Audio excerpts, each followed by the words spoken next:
is Daniel and today we're going to talk about Begonia Maculata propagation. These plants are so beautiful. They have these white spots on the upper side, and then the underside usually is mostly red and a reddish color, burgundy color. It's just so beautiful. But anyways, we wanted to propagate this plant. So I have a Begonia Maculata plant right here.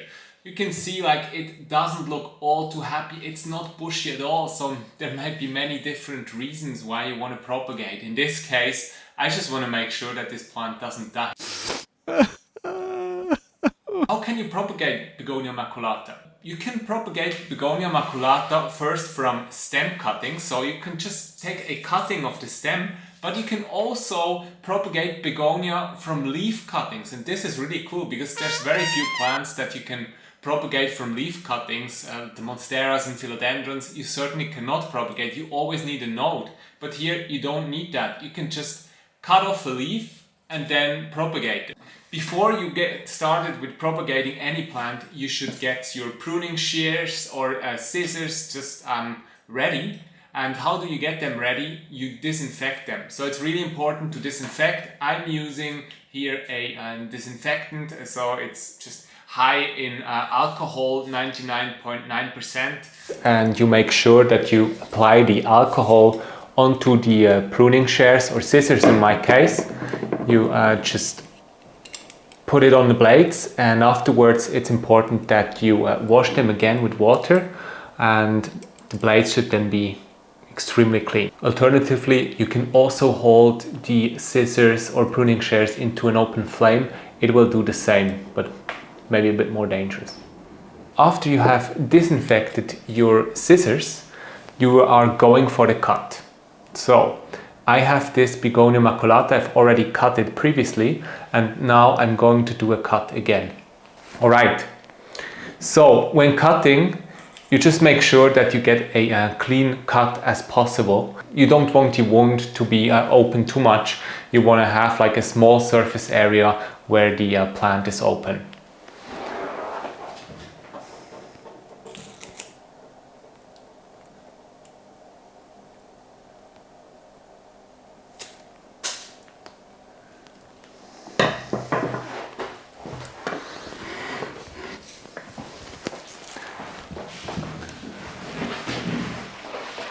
So after you've made the cut, you end up with something like this. This is a stem cutting with a couple of leaves on. They are pretty immature leaves. You see that because they don't have this very intense green color. If you can get mature leaves, it's always better to work with. That will help a lot in developing roots and growing into another plant. But if you have no option, like me in this case, I'm going with the immature leaves anyways. So this is a stem cutting with multiple leaves. If you have any leaves at the bottom, take them off. You don't want any leaves to touch the water because that can result in mold. The leaves are going to rot off, and it can kill the whole plant or the whole cutting in that case. Alright, and as I mentioned, instead of taking stem cuttings, you can also take a leaf cutting. I'm also going to show you that. I'm just going to cut this leaf right here. So I will cut it just like that. So now I also have a leaf cutting.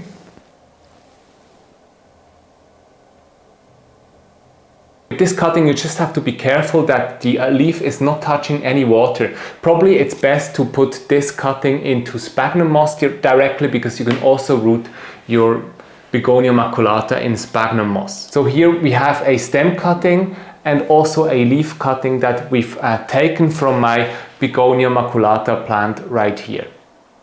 So what is the next step that you're doing? So I always prefer to put my cuttings into water first. I leave them in water for 3 to 4 weeks, and once roots start to form, once they're a couple of inches long, like 3 or 4 inches long, I transfer them into sphagnum moss. And sphagnum moss is really where the most growth is going to happen. You just need to make sure that you have a lot of humidity. So you put the sphagnum moss into an enclosed container and you have a humidity of 90% or more.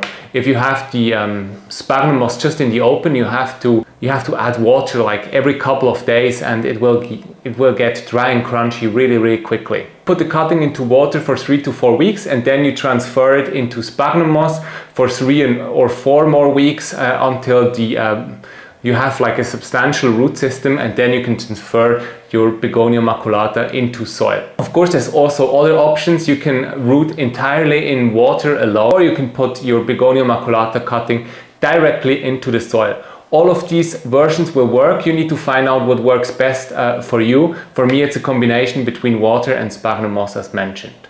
Once the roots are long enough, I then transfer it into a potting medium. Begonia maculata likes sandy, clayey soil. You just need to make sure that it's well draining and can hold a little bit of humidity. It shouldn't be wet and soggy all the time. So once you have a couple of inches of roots, you can then transfer your Begonia maculata cutting, whether it's a leaf or it's a stem cutting, into the soil. And then you just water it lightly because the roots are still going to be really, really small. You don't have an extensive root system just yet, so you need to make sure that you are not watering too much. And then you wait for a couple of weeks, and after a few weeks you can start to slightly pull on the cutting, and once there is some resistance, you will be sure that it has started to develop some roots, and now you have a new plant and not a cutting anymore. So I hope this video was helpful in propagating Begonia maculata. If you want to grow a bigger green thumb, please subscribe to Plantophiles, and looking forward to see you again soon on the channel.